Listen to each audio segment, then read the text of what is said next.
Yo, what's going on, y'all?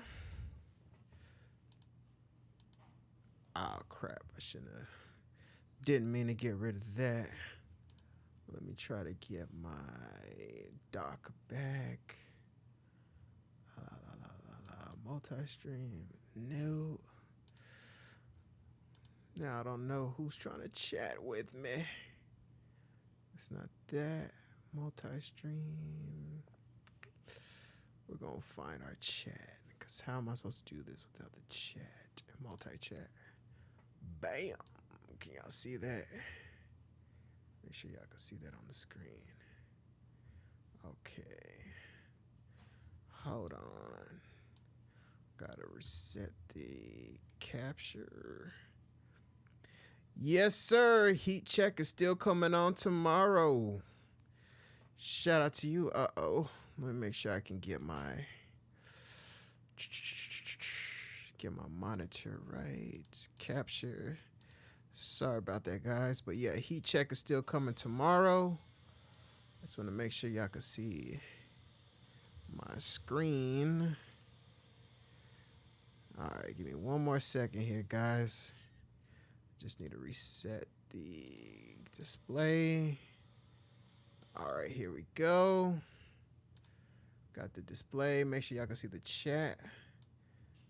Bam. Okay, so y'all can see the chat on my screen. So yes, heat check is coming tomorrow.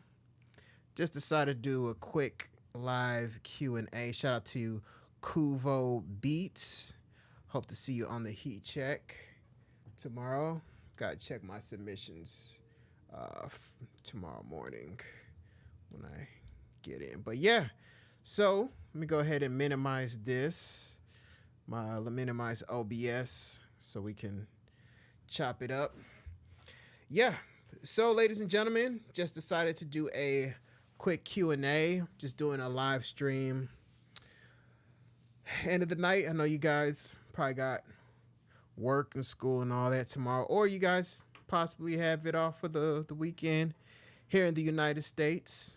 So I just decided to drop in live Q&A. You guys got any questions about music production? Got FL Studio loaded up. I can load up Pro Tools as well if you guys have any questions. So yeah, this is just a easy freestyle session for you guys to ask me anything. I'll go ahead and just jump everything off by talking about AI. So in my last Made in the Studio podcast, had an episode with a very talented producer, Darrell Banks. He's been producing since, in our interview, he told us he's been posting beats on YouTube since YouTube was YouTube. So he's been doing it for quite a while. He's talking about creating a tight beat channel, growing a tight beat channel, and also creating a fan base and a pool of artists who are actually interested in you as a producer. A lot of you guys as producers kind of hand to hand selling a beat here, selling a beat there, leasing a beat here, leasing a beat there. And he talked about the importance of developing relationships. And in that, we started to talk about AI and if he sees AI as a threat to music producers, how he plans to circumvent the issue of AI, and basically tips on how you guys can beat AI in the process of all this change that we see coming forth in the music game. So one point that he spoke about, and I definitely agree with, is the importance of being human, the importance of connecting with artists, speaking with artists, actually asking artists questions, being a real person and having interest in what the artist has going on. And especially as we sell beats online, type beats online, it can be easy to kind of view the artist as just a transaction, which is not good. I've been guilty of that as well, just seeing the beat stars go off and you receive the email and it's just like, yes, okay, I got a beat sale, and that's pretty much it. But man, the follow-up, that's really what the magic is, man. The magic is in the follow-up. The magic is in the care of what the person actually has going on. And man, there's definitely something I need to work on too, just because personally I wear a lot of hats. I'm sure a lot of you guys have a lot going on, a lot of responsibilities, a lot of work ideas, family responsibilities, and whatnot. So I'm guilty of that, of not following up. So that's a big strategy on mitigating the issues with AI is to stay in contact with artists, be interested in what they have going on, continue to send them beats, even if they're not quite ready to buy. So, I definitely feel that aspect of combating AI because the tool, the AI tools can generate ideas, they can generate music, but real deep, real authentic human connection is something that we've been doing for thousands of years. And the fact that we have this artificial intelligence doesn't necessarily mean that, you know, real people are going to go by the wayside. So, like my chat just disappeared. Let me make sure. Wanted to make sure that you guys could see my chat on the screen, but I could just read off out loud any questions that you guys have. So as you guys come in, since my screen decided, my chat screen decided to want to act up, I'll just read out the questions out loud so we can all be on the same page. So I'll go ahead and do that. I hope you guys have been I hope you guys have been enjoying the Made in the Studio podcast, man. I really like doing that, chopping it up with different producers, seeing what they have going on, how they got their placements. So as you can see on the ticker above, FL Studio, guys, please check out the Made in the Studio podcast. It is a lot of work to do and to keep going. So if you guys could please comment, let me know. I've had a couple people hit me up in the DMs. Couple producers hit me up in the DMs, tell me they enjoy the podcast. But any encouragement to keep me going would definitely be appreciated because, man, just getting in contact with people, getting schedules together, editing the shorts, making sure it comes out on time. I can now see why so many podcasts just are here today and gone tomorrow and don't really have any follow through, because it's easy to get excited in the very beginning, but as you push through, as you go through different layers of the podcast process, it definitely tests your perseverance. So please, guys, comment, check out the Made in the Studio podcast on all platforms. I want to make it easy for all you guys. Not everybody wants to come to YouTube. Some of you guys like being on Spotify. Some of you guys like being on the Apple Podcast platform. So I wanted to make it easy for you guys. I'm paying for all these different apps to keep everything going. So once again, any encouragement would be greatly appreciated as I go through keeping this thing going. And of course, the live beat review shows are always going to continue, but those podcasts are, to be transparent with you guys, a challenge. And got a couple heavy hitters in the pipeline, a couple heavy hitters, very heavy hitters, but everybody's a heavy hitter, but people who've been in the game for a minute. I got a few people in the pipeline, but scheduling, conflicts, this, that, and the third makes it a challenge. But we just got to keep persevering, keep pushing through. So let me know what you guys think. What you guys think about AI? Is AI a threat to you as a producer? You think it's going to take over? You think artists are going to, get some type of app, double click and get a Moneybagg Yo type beat and not buy it from you guys? I don't quite think that's gonna happen, but I'm interested to know you guys' thoughts. So as you come in, let me know. I'm gonna go ahead and just update the update the text here at the bottom so you guys, everybody who comes in knows we're on the same page. There's Q&A, topic.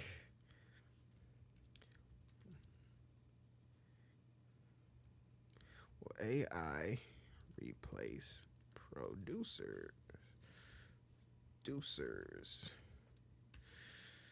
Will AI replace producers? There we go. There we go. Put that off. Gotta make this smaller. Let me try to change the size. Unc is trying to figure this out, guys. All right, let's see. Bam. Did this thing just flip upside down? Will AI replace producers? So let me know, guys. Let me know your thoughts. I'm here for you. Any questions, comments, concerns, I am here to answer. So let me know. Let me know. Let's see if we can shrink this a little bit more. There we go. All right.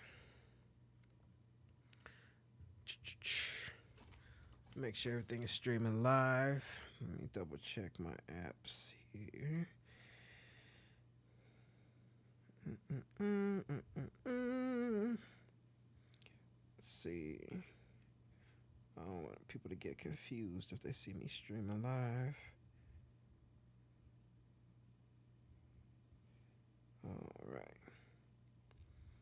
All right. Good to go.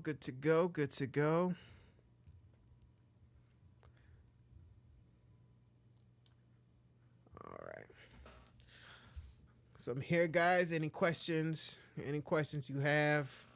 Will AI replace producers? I don't think so. But I will say this.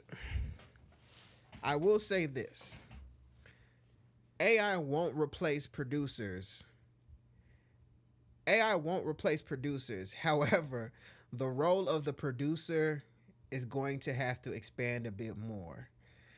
So back in the day, we had our Quincy Jones, we had our Dr. Dre's, we had our, who else is another producer?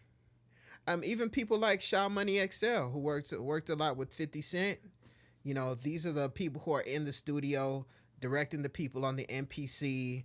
These are people in the studio directing the bass player, directing the artist. So I would say a lot of beat makers may need to consider becoming loop makers to feed their musical talents into producers who are in the room, so you can get a piece of the music, so you can get a piece of the back end.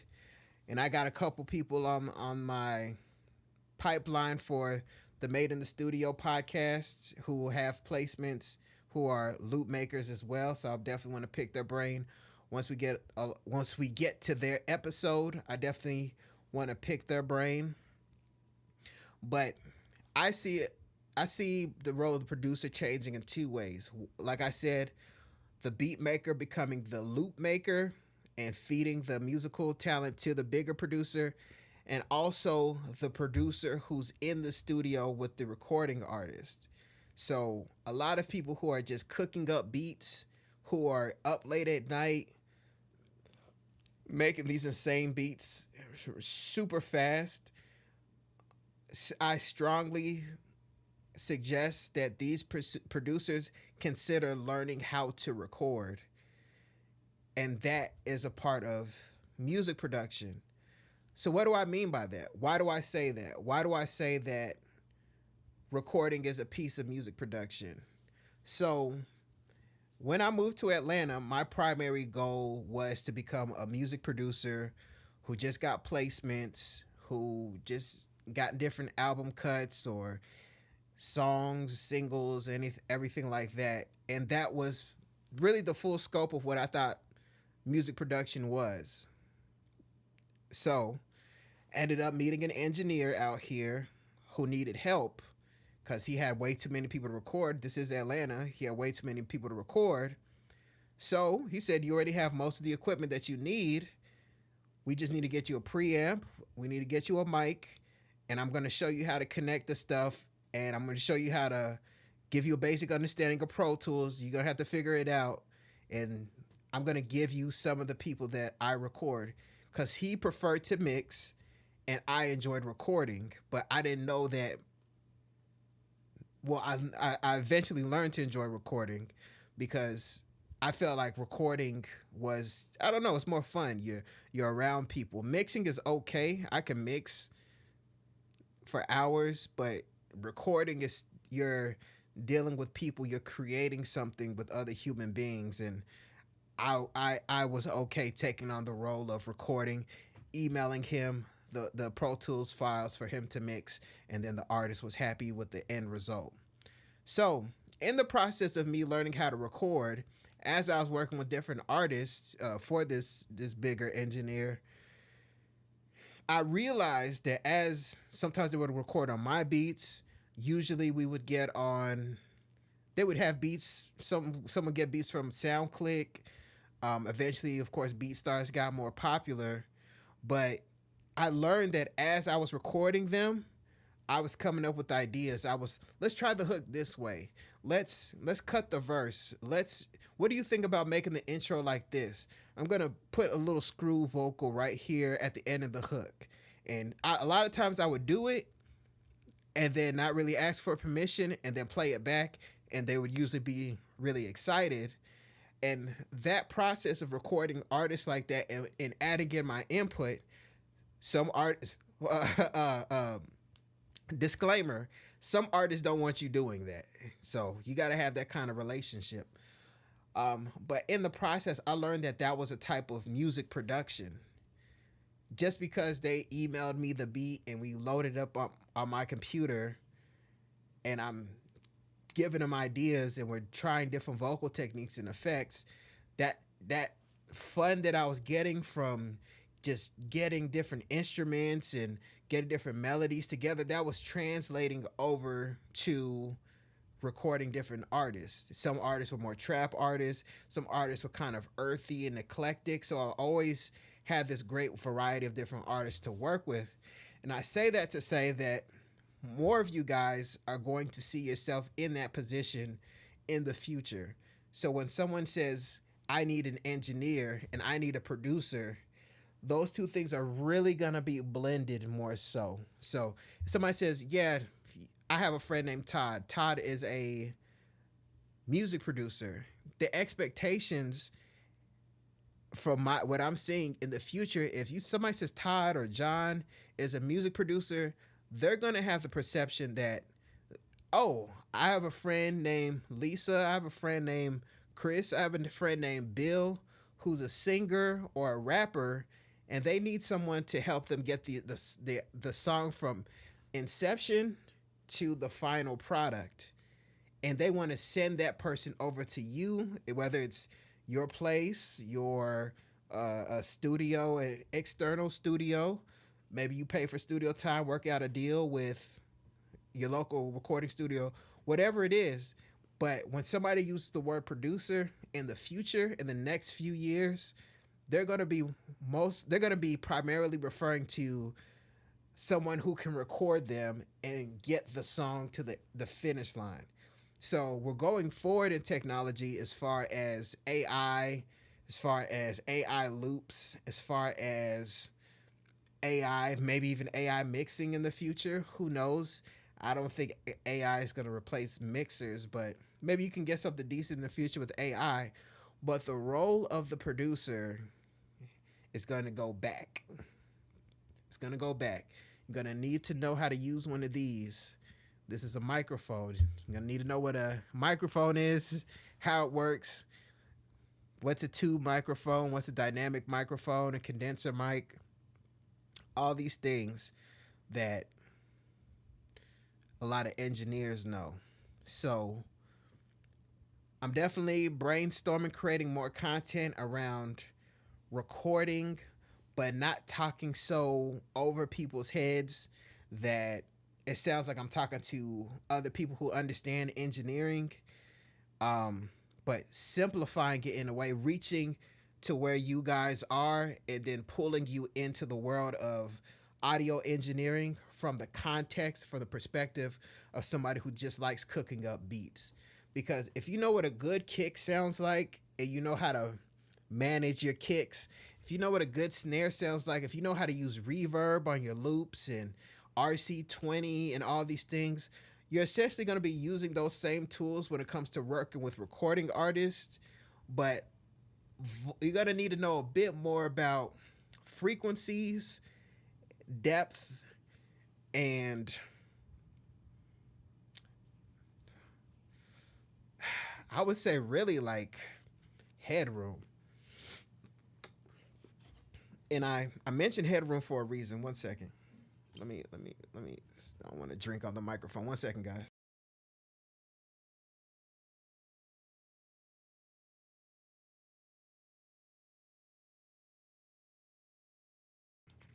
Sorry, but damn, I don't like listening when people drink water on the microphone on their live stream. So I don't want you guys hearing me drinking my water. But yeah, so if you understand these tools when it comes to making beats, you can translate that into working with recording artists.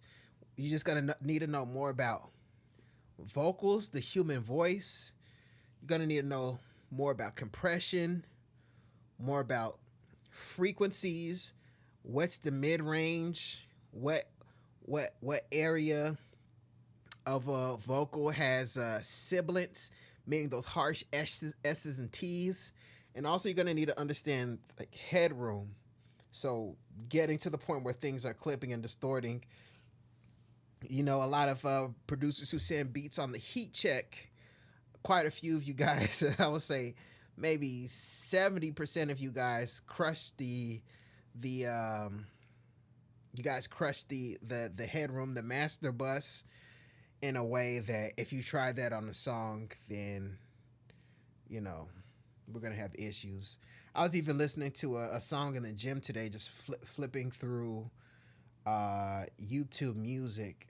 I think it was Bootsy's new album. I was working out too.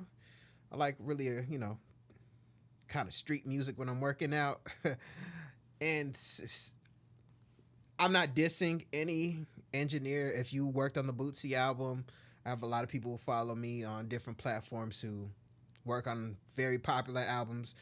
It's not a diss to you. I understand that somewhere in the chain of stuff, the chain of command, maybe somebody was recording in an area that wasn't treated well. Whatever. I'm not blaming you. I don't know who this falls on, because I know working sometimes with other people's raw material, they send it to you and they're like, "This is what we got. Work with it." And at the end, if you're not a super popular engineer, you're probably still gonna put your name on it. So I don't know if it's the person recording it. I don't know if it was the artist. I don't know if it was the artist homeboy. I don't know who's. But anyway, the point is, some of the vocals in like the master of that album, that new Bootsy album, just kind of, when I was listening to it, I got the impression that whoever whoever is most responsible for how it sounds may not record people too much, or may not work on vocals too much. And sometimes people can tell that somebody who makes beats a lot is trying to get a song to sound like a finished record. So if you listen to that album, you might pick that up. And it's just the beats bang, and when the vocals sound a bit weird or a bit out of place, that's that's kind of a telltale sign that the person who mixed it or recorded it or whatever doesn't quite understand how to get a song to the finish line. And that gets back to what I was saying earlier in reference to the, excuse me, to the main topic over there. Will AI replace producers? It's I want you guys to be cognizant that you want to get to that point. Even if you start getting microphones and preamps and compressors, that you need to learn these tools, but also train your ears to get to the point where you can get the finished product. So I think producers are going to be able to demand more money in the future. Whether it's indie recording artists, whether it's major recording artists, because the beat maker, the beat slinger, the person who just sells beats, they're going to start to see competition from AI generating music, generating beats, unless that person does what Darrell Banks, very talented producer, said, is actively reach out, actively develop those real human relationships, stay connected. Because I've seen firsthand artists choose a beat from a producer that they know and like versus someone else whose beat may sound a bit better. Like you might have heard stories from those interviews with Zaytoven, where Gucci Mane was said, I don't want beats from anybody else but Zaytoven. And that's the point that you want to get to if you're going to stay in the beat maker, person who can cook up fire tracks. If you're going to stay in that lane, you want to get connected and develop those type of relationships. But if you're kind of, maybe you're in a location, maybe you're in a city, maybe you're in a country where opportunities are limited and you really don't see a way to connect with artists one-on-one, face-to-face, then you may want to lean more into the loop maker lane and just kind of spread those loops out as far as possible. As wide as possible. Sell them online. Do the Instagram thing where you show yourself making the loop, giving out free loops, selling loops, all that kind of stuff. Because that's going to be your connection to the bigger producer who's in the studio, and you can get a piece of that. So I'm just kind of breaking down the role of the producer in two different ways and where I see them mostly heading in the next 5, 10, 15 years. So definitely you always want to know how to cook up a solid beat, cook up a good beat. It's not very difficult to do, especially with all the loops and stuff and whatnot. When I started making beats, man, it was hard to even find good sounds, man. You'd have to hunt for like Reason refills and all kinds of stuff, man. It was not easy. It was not easy. But I was able to make some. I took a lot of time to actually make my own sounds back then. And yeah, I remember that. That was definitely good. Speaking of making your own sounds, for any producers who are watching this or going to watch the playback, speaking of making your own sounds, I don't believe I premiered this video yet on my YouTube channel, but there is a pretty cool plugin here that allows you to, let me make sure, is it even moving? Okay, I definitely gotta refresh the screen. But there's a plugin that I'm doing a video on my YouTube channel, just going over, and that plugin is pretty cool. So I'm gonna show you right now before the YouTube video premieres. Let's see. Anyone who falls through. Let's take a look here. As a matter of fact, can I put that up? I think that's too late. Okay, it's called Modman. So this is the plugin that I'm doing a review on. Can y'all see Modman? Okay. Okay, so here is ModMan.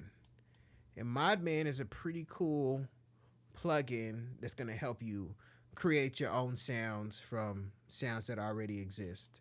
So let me play a loop here, and then I'm going to show you guys. What is the heck is that?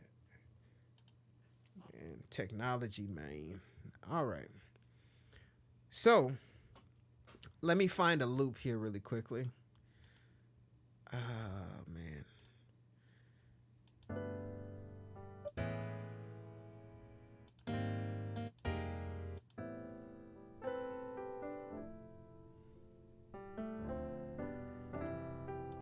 Y'all can flip that one. I think a lot of producers can flip this loop. This is a really good loop. Shout out to all my session musicians out there. All right, so let's get the tempo on this loop here. Fit the tempo. Tempo 56. All right. Let's see. I'm going to show you guys this plugin. So here's the regular loop.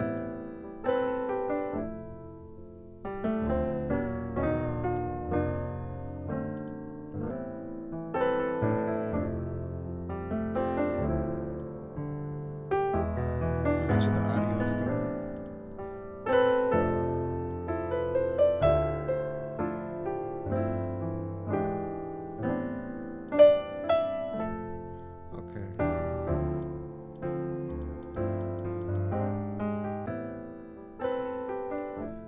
Okay.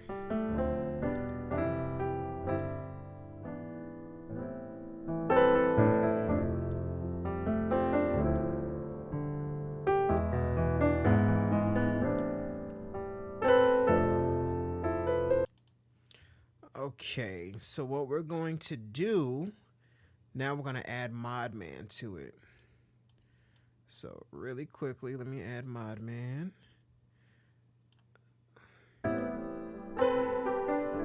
Sounds pretty cool.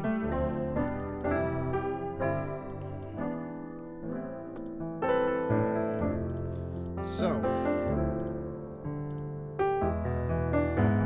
I'm gonna show you guys the magic of this plugin, and this is a free plugin. It's called ModMan. So let me show you guys. See, that's a pretty clean sounding loop, right? I'm gonna add drift to it. This is gonna give us that RC20 sound.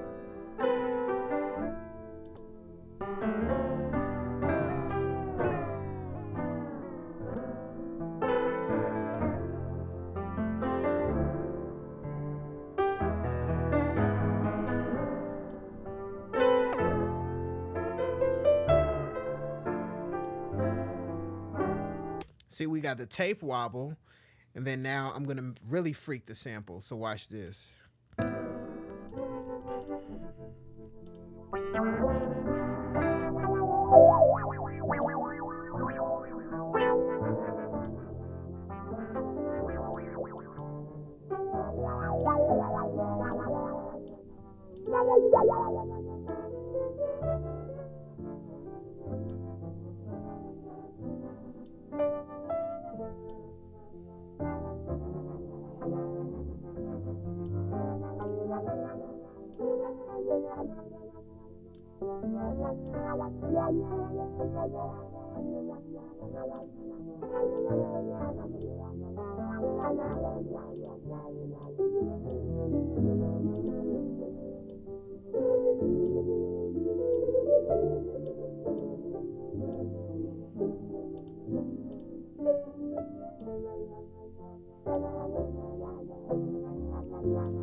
So yeah, there's Modman. You can use Modman to like I said, create those real unique sounds, um, real unique vibes without like doing total sound design. So that's just like an effects plugin that I found. Just wanted to show that to you guys. So yeah, man, I just want to catch up with everyone. It's late night. Like you guys are going to sleep or something, man. I just wanted to check in with y'all. Heat check tomorrow, live beat review show, 9:30 Eastern Standard Time, PM. I will be there. Be there or be square, man. We have a great time. Listen to a lot of great beats. Network. Shout out to your beat stars, everything like that. Hell, if you got a sound kit store, you can come to my heat check and promote your stuff in the chat. I don't trip. I don't trip on that kind of stuff. I am here for you guys, to help you guys grow, to help you guys develop as producers. And if I can facilitate the process, then hey, that's what I'm here for. So, it's great catching up with you guys. Go to DesmondASounds.com for my loops, guides. If you guys want one-on-one coaching, you want to have something like this with just me and you want to show your beats, show me your stems, talk about life, talk about production. Unc has been there. Just there's grays under this hat, and I am not joking. There are grays under this hat. It is shocking how quickly time flies, but production is something I've been doing literally my whole life to some capacity or the other. So book a one-on-one coaching session, DesmondASounds.com/coaching, but everything you need is at DesmondASounds.com, and I'll be glad to help you out, guys. So glad I'm able to do this stream, but got a lot of stuff coming that I need to do. It is music related. I'm not sure if I can do these streams as frequently. I'm going to try my best to balance what I have going on, guys, but it is a lot of work. So I am showing up here for you guys now. So please take advantage to the one-on-one booking, one-on-one coaching call as I can do it, because Atlanta is a hot city for music and it does not slow down. So see you guys tomorrow for the heat check. I'll see you guys later. My name is Des.